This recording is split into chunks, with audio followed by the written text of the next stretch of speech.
This week I sat down with Chris Hedges, Pulitzer Prize-winning journalist and best-selling author, who's reported from war zones in Latin America, the Middle East, and beyond. His most recent book is titled Wages of Rebellion, The Moral Imperative of Revolt. Hedges is also the host of the new show on Telesort English, Days of Revolt, with new episodes airing every Monday night. From someone who's been on the receiving end of bullets from El Salvador to Iraq and covered uprisings from North Africa to Europe, I wanted to talk to him about war, propaganda, and revolt. Chris, Eugene Debs, famous socialist candidate back during World War I, was sentenced to 10 years in prison for his opposition to it. And in fact, the Sedition Act made it illegal for anyone to speak in opposition to the war at that time. What does that say about the myth of democracy from that early on? Well, it says that if you challenge the structures of power, and in particular, particularly military power, you are at best marginalized, if not imprisoned. You know, those kind of few radical voices that held fast, Randolph Bourne, Jane Addams, Eugene Debs, were excoriated in the press. Emma Goldman eventually deported, along with Alexander Berkman and others. So, yeah, it's, war, as Randolph Bourne said, is the health of the state. And what you saw in World War I was the rise of the military corporate machine, which made war against these radicals through the Sedition Act, the Espionage Act, and more importantly, the Committee for Public Information, or the Creel Commission, which created the system of modern mass propaganda, employing the understanding of crowd psychology pioneered by figures like Le Bon, Trotter, and Sigmund Freud, that people were not moved by fact or reason. They were moved by the very skillful manipulation of emotion. And it worked. So you had Hollywood was making films like The Kaiser, The Butcher of Berlin. The Creel Commission had its own news division. You couldn't even write anti-war editorials. It was against the law. It had speakers bureaus, and you only had to use the Sedition Act and espionage on those kind of few figures who held fast to an anti-war stance, of which there were not many. And you read people like Jane Addams, and part of what they are most depressed about is how easily the intellectual class, even the purportedly left intellectual class, was seduced into the war effort. And then after the war, the dreaded Hun becomes the dreaded Red, and we enter what Dwight McDonald calls this psychosis of permanent war in the name of anti-communism. You know, war, the fusion of war and the war profiteers, the militarists and the war profiteers, which after World War II created a situation of total war. I mean, after World War I, factories reconverted to produce domestic products. After World War II, they kept producing weapons, even though we had peace, so that we could obliterate every Soviet city 10 times over with nuclear weapons. I mean, it was nuts. But with, guaranteed cost overruns and guaranteed profits, that fusion of the militarists and the corporatists hijacked the country, disemboweled the country economically, and made war on all of those advances that had come under the New Deal. So it had both an economic impact and a political impact. And the U.S. is undoubtedly the world's biggest, most strongest empire, history's biggest and strongest empire, but it operates in a different way than empires past. How has the notion of empire changed over the last century? America is unique in the sense that it colonized itself. So European countries colonized India, Africa, the Spanish, and the Americas. We destroyed, through acts of genocide, our indigenous communities and plundered their resources. So you had, especially with westward expansion, the U.S. cavalry acting on behalf of the mining concerns, the railroad companies, the timber merchants. And once westward expansion was complete, by the end of the 19th century, you began expansion beyond U.S. borders. That's when you had the Cuban-American War with the seizure of Cuba and the Philippines.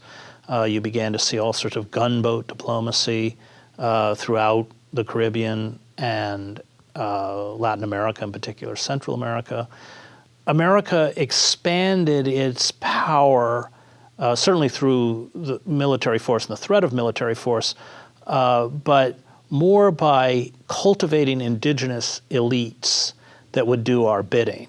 So you saw the rise of all sorts of dictatorships, whether it was Mobutu in the Congo, or whether Somoza in Nicaragua, or the Shah in Iran, and of course we overthrew the Shah's father and then carried out a coup d'etat to replace Mossadegh, the prime minister who was going to nationalize British oil. That form of colonial power protected Western interests. That's why Allende was overthrown in 1973 and Pinochet was put in power to protect the copper industry from being nationalized. And these elites were given tremendous resources. I mean, you saw the same thing in 1954 in Guatemala with Arbenz, who wanted to challenge United Fruit's huge acquisition of Guatemalan land to give landless peasants, an ability to, carry out subsistence farming. And when that happened, the CIA raised a kind of black army, a huge propaganda effort run by Edward Bernays, the father of modern public relations, who had come out of the Creole Commission. And of course, Arbenz becomes a communist in the eyes of the press, which they, through the manipulation of the press, they are able to justify this. So it's a different kind of empire in the sense that, for instance, British troops actually occupied India, although many of those troops were Sikhs, raised from the Sikhs. We find, venal elites who will do our bidding, and when people rise up against those elites, then we provide those elites with the resources by which they can crush any form of rebellion. I wanted to talk about El Salvador in particular because you've obviously covered extensively the horrors of U.S. wars all over that region. What did this conflict in particular reveal about the lengths the empire will go to maintain economic hegemony? So it's 1979 and the Sandinistas win in Nicaragua. And this sets off all kinds of alarm bells because the Sandinistas, unlike Somoza, who was the dictator of Nicaragua, who was overthrown and later assassinated in Paraguay, were not going to protect U.S. business interests. And they did not want to see this spread throughout the region. And so I covered the war there from 1983 to 1988. And we saw the Reagan administration pump tremendous military, economic, intelligence resources into defeating the rebel group known as the Farabundo Martí National Liberation Front. When I first got to El Salvador in 1983, the FMLN was winning the war. They created the Reagan administration, they brought in a huge helicopter fleet, 70 Hueys that they put up in the air, which made it hard for these guerrilla groups to mass in any kind of large military. In 83, I was able to go out with up to 700-800 rebels at a clip. That didn't happen anymore. They created whole black armies that were recruited from Venezuela, Chile, Honduras, and other places that didn't exist. They were ghost armies.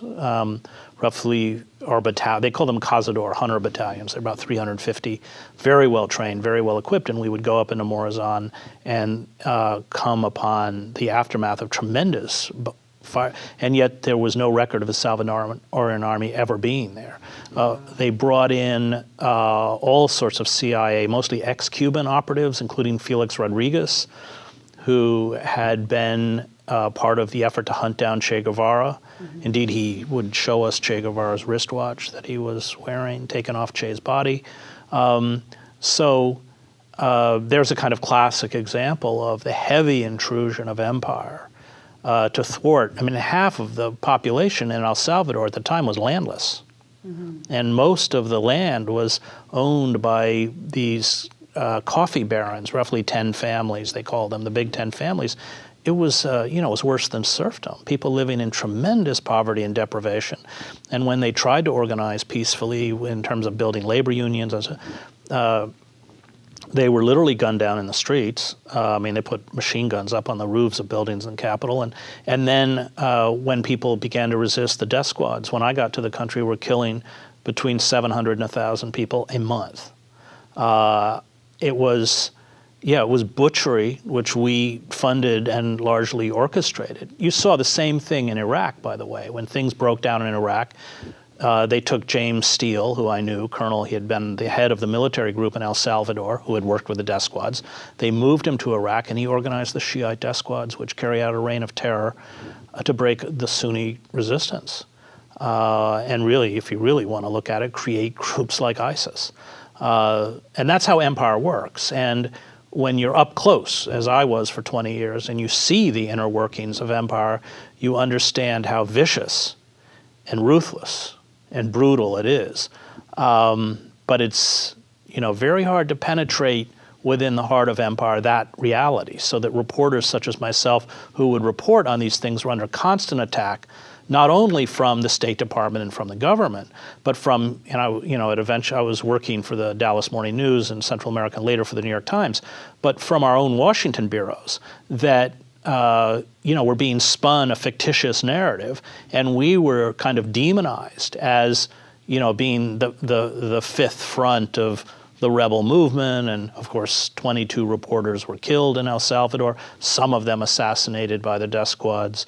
It was, the pressure that empire will put on those few reporters who attempt to go out and actually report is fierce and can even involve, the loss of life. In reference to the Iraq War in 2003, and war is a force that gives us meaning, you said that, quote, the notion that the press was used in the war is incorrect. The press wanted to be used. Yeah. Isn't that the antithesis of what journalism should be, wanting to be used? Yeah, but, journalists are careerists like anyone else, and they know how to advance within the system. So let's take, for instance, the first Gulf War, which I covered, with had very draconian press restrictions. So you could only be in a pool. I didn't do it. I speak Arabic. I was out in the desert, and then Cheney drew up a list of 10 journalists he wanted expelled, of which I was top of the list, but they couldn't find me because I was sleeping in bed. I'm just kind of ridiculous. You wouldn't think I'd be that hard to find in Saudi Arabia. No, the press goes limp in front of the military. First of all, real war correspondents, people who really know the culture of war and have covered it, I think you're talking a couple dozen. Most of them get sent over from their Washington bureau. And I would literally watch them dress up in military uniforms and go sit in a 5-star hotel in Dhahran to hear Schwarzkopf and sit in the front row. And they weren't anywhere near a war, nor did they want to go near a war. And that's true with every war I covered. Only about 10, 15%. Photographers are a little more honest because they have to get out. They don't really want to cover the war. And that's covering wars is a kind of insanity. I have a kind of even empathy for that. But then you shouldn't be there. And the people who, create these kind of heroic narratives around their soldiers or their leaders and tell the story the way they're rewarded for it. They're rewarded by the institution. They're rewarded by the military itself. And in the first Gulf War, that whole pool system was not actually administered by the military. It was administered by fellow journalists. I used to call them Judenraten. It's insane. But it coupled with the fact that they didn't really want to get anywhere near the fighting. That's the truth of it. And secondly, that they understood what was good for their career. And their career took precedence over the truth. And that's not uncommon, unfortunately. And in 2003, you were booed at Rockford College, and you were shamed off stage. It's just ironic because... Well, no, I wasn't shamed off stage. I was forced off stage. You were forced off stage. I was willing to keep going. They cut my mic. And then campus security suggested that it was time for me to leave. So, It's just the symbolism of that is so ironic because, of course, the woman that you were just speaking of earlier and her opposition to World War I, And then we go to the New York Times' response to this, right, Right. which is just hysterical because they're saying you're damaging the paper's impartiality, meanwhile lauding people like Judith Miller at the time who just became literal stenographers. I mean, what was your reaction to that? Did you know at that time that it did just become a complete farce, or were you slighted? Well, I knew. I mean, I'd been at the paper for 15 years, so I knew the consequences for a news reporter. I mean, columnists can say, but of course, columnists are selected by the establishment. I would never be selected as a columnist. You would select Thomas Friedman or whoever, who's not going to make those kinds of statements. No, I was conscious of the game I was playing and the danger in terms of where I was going, but I had spent 7 years in the Middle East. I understood the folly of what we were doing. I felt that as an Arabist, I had a platform and a duty to speak because people I cared about would and finally were killed in Iraq. And, it of course deep sixed my career. But on the other hand, I really couldn't have lived with myself, given the consequences of what has been done in Iraq. Over 1 million dead. Iraq is a unified country, is never coming back. 4 million refugees and displaced. It had one of the most modern infrastructures in the Middle East. It's been destroyed. And out of these failed states that we created, or these failed enclaves, we've seen the rise of groups like Al Qaeda in Iraq, and which has finally morphed into ISIS. So, no, I was aware of what I was doing, but nobody likes to lose their job, but I don't think I could have looked back and done anything differently. I mean, especially since you were covering already the devastation of the Gulf War, targeting of just crucial infrastructure at that point, and then followed by these harsh sanctions that took the life of 500,000 children. I mean, how the hell could anyone support this continued military adventure over there? Well, because so much of it's about natural resources. I mean, in terms of they always justify their intervention based on bringing democracy and fighting barbarism, while everybody sort of turns their back on the Congo, where atrocities are far worse. So Cobalt. Yeah. So Empire. I'd written a column where I said, you can't be a socialist unless you're an anti-imperialist and an anti-militarist. Because it's really those forces. And, we have to remember that the arms industry is a for-profit industry. We sell 40% of the world's weapons. We have to break the back of empire, not only for what empire is doing to what Frantz Fanon calls the wretched of the earth, but for what it's doing at home. Because as it disembowels the country, the harsh forms of control that empire uses on the outer reaches of empire migrate back to the homeland. So you get wholesale surveillance, militarized police, indiscriminate use of lethal force on our city streets. We're in Baltimore, where you don't have to go very far to see that. And destruction of our most basic civil liberties. I mean, this is the disease of empire. It goes all the way back to Thucydides, who saw that as Athens expanded, it destroyed its own democracy. So as Thucydides wrote, the tyranny that Athens imposed on others, it finally imposed on itself. And we're no exception. And that's what's happening. We should be cognizant of the suffering of the Palestinians and the Iraqis and the Afghanis and the Yemenis and the Pakistanis. We should be cognizant of the power of the industrial weapons, the missiles, the 1,000-pound iron fragmentation bombs that we're dropping. We're not. I mean, I think only those of us who've been near the receiving ends of these weapons understand how widespread this lethal force is, the power of these weapons. But it ultimately has reverberations for us, which are already very, very extensive. I mean, the forms that empire uses to control subject populations abroad are now visible within America itself. Yet even the most quote-unquote populist candidate today, Bernie Sanders, widely popular among people who are so-called radical leftists, he has refused to confront the war industry and the crimes of empire, and continues to do so. Right. You've pointed this out time and again. Why is this issue the most important thing to confront? Well, because what you had after World War II with the fusion of the so-called defense industry, the war machine, the arms industry, and the corporatists who profit off of war is what John Ralston Saul correctly calls a coup d'etat in slow motion. And you can't challenge one weapon system. It used to be in the 60s, Proxmire and others would challenge this weapon system, and that's over. We mask how much we spend. Officially, we spend a little more than 53% of discretionary spending on defense. Well, that's just not true. It doesn't count Veterans Affairs. It doesn't count our nuclear weapons program, and it doesn't count all of the black agendas, black budgets that we're not allowed to see. So best estimates are that we're spending $1.6, $1.7 trillion a year. And you can't talk about serious reform when you are diverting such massive amounts of your resources towards the war machine. That's what Martin Luther King's 1967 speech at Riverside Church understood, that we can't build what Johnson called the new society, the Great Society, and maintain imperial war.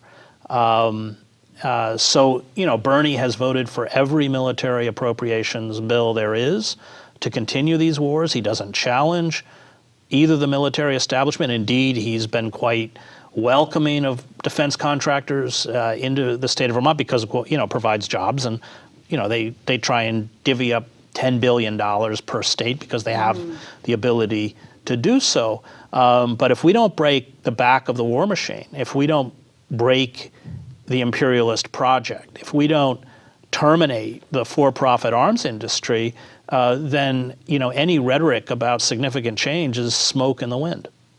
Yeah, and interestingly enough, that's when Martin Luther King Jr. began to be obsolete in the mainstream media and, exiled largely when he started talking about militarism. They took away his FBI protection, and both King and Johnson knew what that meant because of the number of death threats he received. It meant he was doomed. And you quoted Engels in one of your recent speeches on this point, which said that it's either barbarism or socialism. Yeah, it's often forward. attributed to Luxemburg. She stole it, but it did come from Engels. Yes, it is really between barbarism or socialism. Either we reconfigure our relationship to each other and to the planet in a radical way, or these forces, which in theological terms are forces of death, will extinguish what hope we have for life. It's that dire, it's that dramatic, as anyone who reads climate change reports understand. And this is the folly of empire. This is how empires destroy themselves and always have. It's how the Roman Empire, you expand militarily beyond your capacity to sustain yourself. And that's precisely what we're doing and what we've done. And the consequences of it, politically, economically, socially, culturally, and finally environmentally, are catastrophic. We hear about revolution in the U.S. like it's some romanticized thing, that it can never happen here, something that only happens in other places. But you've covered so many uprisings, some successful. What has it taught you about the potential for revolution here? Well, when a political system is seized by a tiny cabal, whatever it is, military oligarchs, and the system seizes up and only serves the interests of that narrow elite, then there is always blowback. That blowback may not be good. If you go back to the 1930s, that blowback came in the form of fascism. In the 1930s in the United States, it came from an enlightened oligarchy led by Roosevelt, and Roosevelt writes about it quite openly. In essence, he says to his fellow oligarchs, either you give up some of your money or we really face the specter of revolution. And we still had the old Communist Party. We had movements severely weakened after World War I, but they were still there. The Progressive Party and others that were able to frighten the oligarchs into creating the New Deal, 15 million jobs, public works, all these kinds of things, many of which, the parks and the post offices, although they're trying to sell off the post office, as they did in Britain, we still use today. But after World War II, those forces set out to destroy Roosevelt used to say, my greatest achievement is that I saved capitalism. You just wrote a great essay that I encourage everyone to read, titled The Real Enemy is Within, in which you write, the reality of empire is nearly impossible to see from the heart of empire. There can be no rational debate about empire with many desperate Americans who've ingested this as their creed. The distortion of neoliberalism has left them little else. It's a potent and dangerous force within the body politic, and it is growing. Of course, those who point out the symptoms of a rotting empire are deemed heretics, traitors, just like they've been since World War I. What is this long-standing inability to counter this dominant narrative? Tell us about our society, where it is today, and how we can possibly combat this mythology. Well, it's a symptom of the sickness of the society itself. So as people are pushed, for instance, I was just not too long ago in the South, and you have one Confederate memorial after another. I was walking through Montgomery with the great civil rights attorney, Brian Stevenson, who spent his life defending death row prisoners, most of whom were poor and black, of course, in Alabama. And he said, all this stuff's been put up in the last 10 years. And I said to Brian, this is exactly what happened in Yugoslavia, that as people reached such a point of despair, they retreated into these mythical stories about themselves. And at that point, you can't connect, because you're not speaking about a reality that is defined by verifiable fact. You're speaking about a myth, and I find the rhetoric against Muslims and even the acts now that are carried out against Muslims extremely frightening. That kind of rhetoric is incendiary. I saw it in every war I covered. You get people to speak in the language of violence, and then they carry out acts of indiscriminate violence. I think we're entering a very frightening and dangerous moment in American history as the government is increasingly, of course, hostage to corporate power and military power, unable to respond to the citizenry, carrying out acts of austerity, stripping us of our civil liberties. We're the most watched, spied upon, photographed, monitored population in human history, and I covered the Stasi state in East Germany. You will ignite these proto-fascist forces. And it will become sacralized in the Christian religion. And it speaks in the gun culture and the language of violence, and it is a symptom of a dying civilization. Because in the end, all this is magical thinking. It's not real. And I think the only way to save ourselves, which is why I'm a socialist, is to reintegrate these people into the economic system. And in essence, give them hope, give them the possibility of a life. But in fact, of course, we're doing the opposite. We're pushing them further and further into extremists. And as we do that, that will have very frightening political consequences, and there are no shortage of examples throughout human history to prove that. Thank you so much, Chris Hedges. Thank you. An honor.